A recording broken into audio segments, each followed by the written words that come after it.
Et un oiseau, comme je disais tantôt, pour aller accomplir ce genre de mission, brave beaucoup d'obstacles.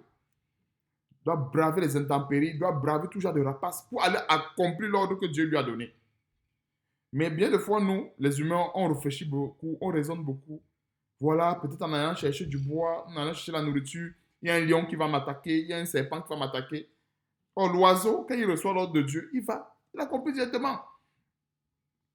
Comprenons que le véritable sacrifice à offrir à Dieu ne sera jamais sans obstacle. Un sacrifice qu'il faut offrir à Dieu qui est sans obstacle, ce n'est pas le sacrifice là. Ce n'est pas le bon sacrifice. Ce n'est pas ce sacrifice qu'il faut offrir à Dieu. Donc, pour l'eau, il faut aller chercher. Il y en avait en abondance. En abondance, je veux bien qu'on comprenne ce détail par rapport au pain. Ne dis pas que dans le pays, il y avait de l'eau partout. Non, c'est pas ce que ça te dit. L'eau, c'est l'image de la parole de Dieu. Le pain, c'est l'image de la parole de Dieu. Mais sauf qu'il y avait un qui était abondant par rapport à l'autre.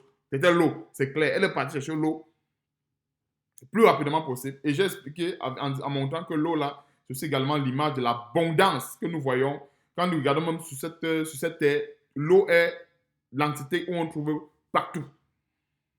Alors, le sacrifice se trouvait au niveau du pain. Et c'est là où normalement on doit se nourrir de la piété avec le contentement. Parce que nous contenter de servir Dieu avec ce que nous avons peut nous exposer souvent à certaines épreuves extrêmes comme cela. Tu as 2 morceaux de pain dans la maison, c'est avec ça que Dieu veut que tu le serves. Dieu n'attend pas que tu aies 100 morceaux pour aider celui qui est dans le besoin. Dieu n'attend pas que tu aies des milliers, des milliards de jets privés pour aider celui qui n'en a pas. C'est ça le secours, comme nous avons vu dans 1 Corinthiens chapitre 12. Le secours. Et c'est quelque chose que nous devons réveiller dans nos vies, réveiller en nous. Ouais, parce que quand nous voyons les dons ministériels, comment est-ce que cela se manifeste? Nous commençons à nous appliquer à observer la parole de Dieu et c'est Dieu qui déclenche cela tout seul. Parce que nous voyons un peu. Donc, c'est bien important que nous comprenions ceci. Et on va voir par la suite, la femme, elle a obéi à ce qu'Élie a dit. Et on va sauter un peu au verset 16. La farine qui était dans le pot, on va voir, ne manqua point. Et l'huile qui était dans la cruche ne diminua point selon la parole de l'Éternel, que l'Éternel, autant pour moi, avait prononcé à Élie. Donc, qu'est-ce qu'elle a fait? Elle a fait comme Élie avait dit, au verset, on a vu ça au verset 13. Élie dit, ne crains point, rentre, fais comme tu as dit, seulement prépare-moi d'abord avec cela un petit gâteau et tu l'apporteras. Tu en feras ensuite pour toi et pour ton fils. Donc, pour nous faire comprendre que Dieu amenait cette femme à servir avec les moyens qu'elle avait dans sa maison. Et c'est un grand message pour nous sur la piété ministérielle. Alors, quand nous voyons la piété ministérielle, il s'agit de se contenter de servir Dieu avec ce que nous avons. Il y a plusieurs chrétiens qui pensent qu'ils vont avoir peut-être 20 ou 30 talents avant de pouvoir servir Dieu là-dedans. Non. Avec le seul talent qu'un chrétien a reçu, c'est servir Dieu dans le cadre que Dieu a délimité. Je précise toujours que ça ne sème pas une grande confusion dans l'esprit. Dans le cadre que Dieu a délimité. Ça peut être dans la maison, ça peut être au milieu de travail, mais Dieu a délimité un cadre pour chacun. Tout le monde n'est pas appelé à servir dans le même cadre ou bien dans le même rayon. Mais si Dieu a délimité le rayon d'un chrétien à 2 cm², il ne faut pas qu'il dépasse les 2 cm². Dieu permettra peut-être qu'il a, si c'est sa volonté, qu'il serve dans 10 cm², ainsi de suite, ainsi de suite. Donc voilà un grand exemple où nous voyons, encore une fois de plus, la piété ministérielle, très souvent qui est tordue, parce que quand plusieurs faux serviteurs de Dieu prennent l'exemple de la veuve de Sarepta, c'est pour escroquer. Alors, comment pour escroquer? Parce qu'il y a 2 éléments qu'il faut observer. Élie, qui était devant la veuve, était dans le besoin. Alors, ça n'a rien à voir avec un pasteur qui est là, juste sa chaussure, ça peut payer le loyer de cette veuve qu'il est en train de vouloir escroquer. Juste sa chaussure. Ça paye son loyer pendant 1 an. Mais il est en train de dire que, voilà, la veuve avait donné à Élie et Dieu avait béni sa maison. C'est tout simplement de l'escroquerie. C'est-à-dire qu'il a tordu le sens du verset. Parce que normalement, pour mieux comprendre le verset, il faut rentrer, analyser élément par élément. Alors, Élie, qui était devant la veuve, était dans une situation de détresse. Alors, deuxième élément, la veuve, malgré qu'elle n'avait pas assez, mais elle avait ce que Élie n'avait pas. Et Dieu l'avait envoyé Et Dieu envoie Élie chez elle. Parce que Dieu savait qu'elle avait le peu là. Et c'est ce peu-là que Dieu voulait qu'elle donne à Élie, qui était le serviteur de Dieu, pour que Dieu puisse manifester la puissance ou le miracle dans sa vie. Est-ce que nous voyons un peu? Donc, ça, c'est pour nous encourager aux bonnes œuvres. C'est pour nous encourager à exercer ce ministère que Dieu parle dans la Bible, le secours. Il ne faut pas être un super enfant de Dieu pour exercer le secours. C'est quelque chose qui est... Quand nous voyons le besoin s'opposer, faisons-le pour défendre le nom du Seigneur, parce que le nom du Seigneur est davantage blasphémé parmi les païens à cause de ce genre d'éléments. Il y a plusieurs qui pensent seulement que les enfants de Dieu passent le temps à dire parole de Dieu, parole de Dieu, parole de Dieu. Quand il faut se manifester dans des œuvres concrètes, on ne les voit plus. Dieu va t'aider, il faut qu'on prie pour toi, on va prier. Oui, c'est sûr que Dieu a fait les choses en telle enseigne que chaque élément doit trouver sa place dans nos vies. Donc, encore dans le contentement ministériel, dans le premier élément, contentement ministériel, on va aller dans Marc chapitre 12. Tu vois, c'est des exemples qui nous parlent beaucoup dans le contentement ministériel. On a toujours parlé du contentement, mais c'est le niveau économique. Mais là, ça, c'est le contentement ministériel. Servir Dieu nous apprend à servir Dieu avec ce que Dieu met à notre disposition, avec ce que Dieu nous donne. Ça, c'est le contentement ministériel. Donc, Marc chapitre 12, versets 41 à 44. Jésus étant assis vis-à-vis du tronc, regardait comment la foule, autant pour moi, Jésus s'étant assis vis-à-vis du tronc, regardait comment la foule y mettait de l'argent. Plusieurs riches mettaient beaucoup. Ils vont aussi une pauvre veuve. Elle y mettait 2 petites pièces, faisant un quart de sou. Alors Jésus, ayant appelé ses disciples, leur dit, je vous le dis en vérité, cette pauvre veuve a donné plus qu'aucun de ceux qui ont mis dans le tronc, car tous ont mis de leur superflu, mais elle a mis de son nécessaire. On va souligner de son nécessaire, c'est très important. Tout ce qu'elle possédait et tout ce qu'elle avait pour vivre. Donc, elle a donné tout ce que Dieu lui avait donné. En d'autres mots, c'est ça le contentement ministériel. Cette femme a servi Dieu, elle a honoré Dieu avec ce qu'elle avait. Parce que quand on voit ministère aujourd'hui, beaucoup pensent à être sur les podiums avec des micros en train de balancer les bénédictions. C'est pas ça. On peut rendre ministère dans le silence. Et c'est ça le cadre en général des femmes. Le ministère dans le silence. Un ministère qui a aussi également une grande puissance, une grande vertu devant le Seigneur. Voilà une pauvre veuve. Elle n'est pas sortie pour prêcher la parole. Elle n'est pas sortie pour évangéliser, délivrer qui que ce soit. Mais par son acte, cette pauvre veuve, elle a marqué le Seigneur. À tel enseigne que le Seigneur prend cela pour faire un enseignement à ses disciples. Pour lui montrer aujourd'hui même, à l'ère des grâces où nous sommes, comment est-ce qu'il faut se contenter de ce qu'on a pour servir Dieu. Alors, ça aurait été un chrétien aujourd'hui, il aurait dit, je n'ai pas assez. Je vais attendre avoir au moins $1000 avant de donner, parce que les autres donnent des grosses sommes. Si je viens donner un quart de sou, ça va être souillant. Ça va être souillant. J'attends que Dieu me bénisse encore pour que je vienne donner. Non. La pauvre veuve n'a pas dit ça. Elle a servi Dieu. Elle a rendu ministère avec ce qu'elle avait. Elle allait donner le un quart de sou là. Et c'est tout ce qu'elle avait, tout ce qu'elle possédait. Et le un quart de sou, c'est l'image. Ne nous attendons pas sur le physique ou bien sur le matériel. C'est l'image de servir Dieu avec ce que nous possédons ou bien avec ce que Dieu nous a donné. Mon frère, ma soeur, Dieu t'a fait grâce d'avoir $1 et c'est avec ce $1 que tu vas servir Dieu. N'attends pas avoir $1000, $10 000, ça ne viendra pas. Tu serviras Dieu avec ce $1. Si Dieu trouve bon que demain tu aies 2, il te donnera 2. S'il trouve bon que tu restes dans les $2, gloire à Dieu. Voilà comment est-ce que nous devons nous contenter ministériellement parlant. Ça, c'est en ce qui concerne le ministère du secours. On a vu tantôt le don ministériel du secours. On a vu les dons, parmi les dons, on a vu apôtres, prophètes, tout ce que nous connaissons. Tout ce qu'on a passé le temps à parler, Mais il y a le secours là, de plusieurs, on n'en parle quasiment pas. Et pourtant, nous voyons cela manifeste. On a vu la pauvre veuve. Et regardons, c'est toujours les veuves. La veuve de Sarepta. Et voici cette veuve qui vient mettre un quart de sou dans le panier. Et c'est avec cela que le Seigneur prend. En fait, c'est cet exemple autant pour moi que le Seigneur prend pour enseigner les disciples, pour nous enseigner. À savoir que servir Dieu, ce n'est pas une question de quantité, une question d'abondance, mais on sert Dieu avec ce qu'on a.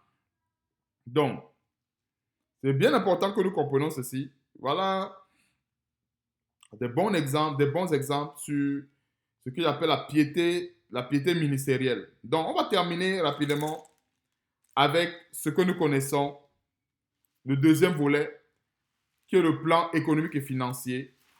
Voyons un peu. Ça ne va pas long. L'enseignement tire à sa fin. C'est la piété sur le plan économique. 1 Timothée chapitre 6. 1 Timothée chapitre 6. À partir du verset 6.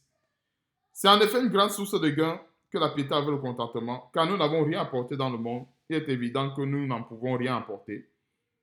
Nous n'avons rien apporté dans le monde. Il est évident que nous ne pouvons rien emporter du monde. Si donc nous avons la nourriture et le vêtement, cela nous suffira. Mais ceux qui veulent s'enrichir tombent dans la tentation, dans le piège, dans beaucoup de désirs pernicieux, dans beaucoup de désirs insensés et pernicieux qui plongent les hommes dans la ruine et la perdition. Verset 10. Car l'amour de l'argent est une racine de tous les maux, et quelques-uns en étant possédés, se sont égarés loin de la foi et se sont jetés eux-mêmes dans bien de tourments. Donc, je vais terminer le verset 11. Pour toi, homme de Dieu, fuis ces choses. Recherche la justice, la piété. C'est ce que nous parlons aujourd'hui. On s'est attardé sur un domaine, sur la piété avec le contentement. Où nous sommes en train de voir deux volets. Le premier volet qu'on a vu, c'était le contentement ministériel. Et l'exemple qu'on a vu, c'est Abraham, la veuve de Sarepta, et l'autre veuve qui a donné un quart de sou. Elle a rendu ministère avec ce qu'elle avait. Et car l'amour de l'argent est une racine de tous les maux, et quelques-uns en étant possédés se sont égarés loin de la foi et se sont jetés eux-mêmes dans bien de tourments. Verset 11, c'est là où j'étais.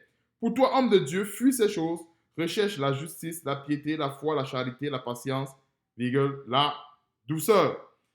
Donc, voilà encore une fois de plus ce que Dieu nous donne comme nourriture en ce qui concerne la piété avec le contentement, mais sur le plan économique.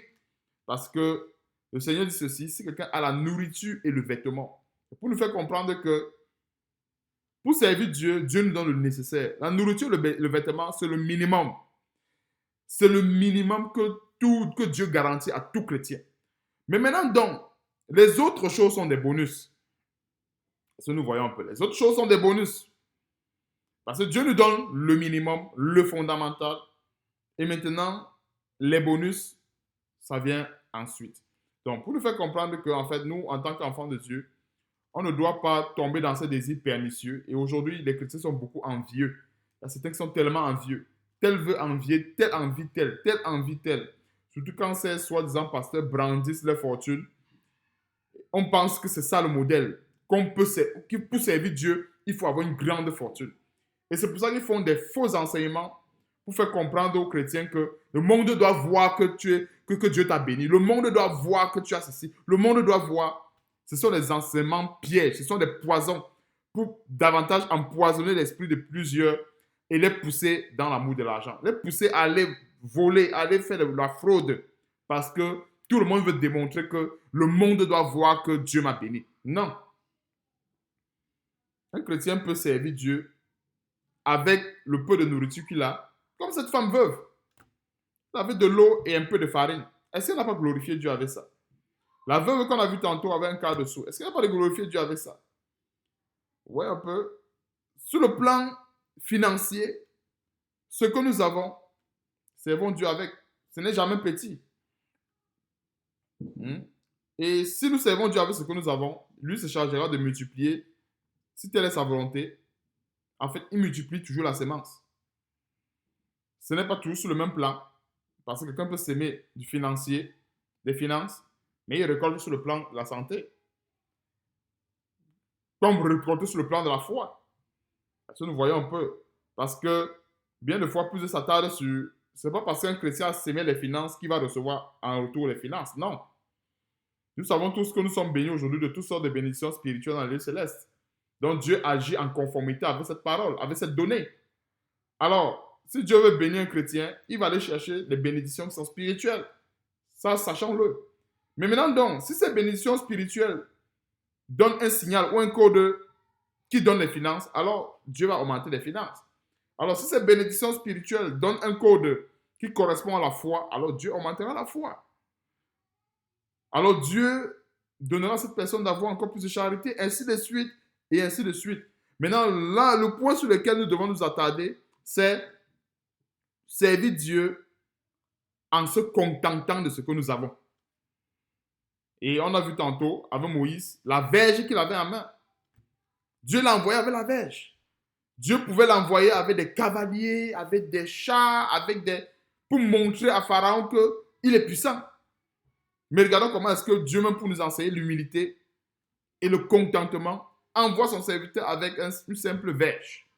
Et c'est avec cette verge qu'il a fait des prodiges. C'est avec cette verge qu'il a fendu le rocher et l'eau est sortie pour abreuver le peuple d'Israël. Donc Dieu également peut se servir de ce que nous avons pour le servir, pour faire des grands miracles. Dieu peut se servir des petits moyens. Quand il dit petits moyens, aucun moyen n'est petit devant Dieu, mais petit selon la chair ou selon le physique des gens. D'autres vont dire, mais toi tu as quoi? Tu n'as rien, tu prêches la parole de Dieu, tu n'as rien. Mais déjà la parole que nous avons, que Dieu nous a fait grâce à voir, c'est beaucoup. Déjà cette parole, il y a plusieurs qui n'en ont pas. Cette parole-là, c'est déjà un grand talent. Et ce n'est pas pour rien que le Seigneur disait ceci, que malheur à ceux qui vont retenir la vérité de Dieu captive. Parce que c'est déjà la connaissance, même si c'est la connaissance d'un verset biblique, c'est déjà ça un talent. On n'a pas besoin d'avoir des milliers de milliards pour pouvoir servir Dieu. Non.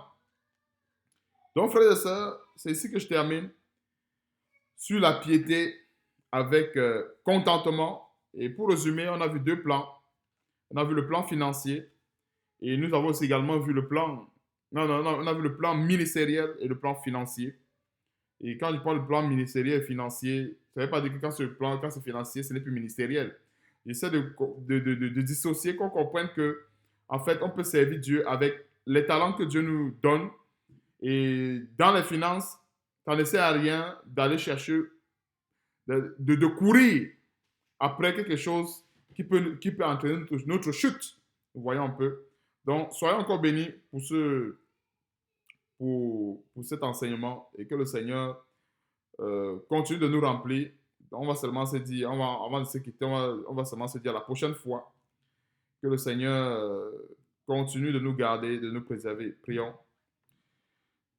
Merci encore une fois de plus, Seigneur, pour cet enseignement, pour le bien que cela fera à notre âme et aussi également à ceux qui vont l'écouter. Donne-nous encore, Père éternel, de vivre cette piété avec le contentement, que ce soit sur le plan ministériel ou économique, financier dans nos vies. Donne-nous encore, Seigneur, de nous contenter de ce que tu nous donnes, de ce que tu mets entre nos mains pour te servir. Merci encore, Seigneur Dieu, pour le fait que c'est toi seul qui te contenteras d'augmenter cette semence, d'augmenter encore une fois de plus, si telle est ta volonté, la semence que tu mets entre nos mains pour te servir. Et merci aussi également de nous donner, de rester et de demeurer humble dans ta parole en toutes choses, et surtout dans le nom puissant et merveilleux de notre Seigneur et Sauveur Jésus-Christ, que je t'ai prié. Amen.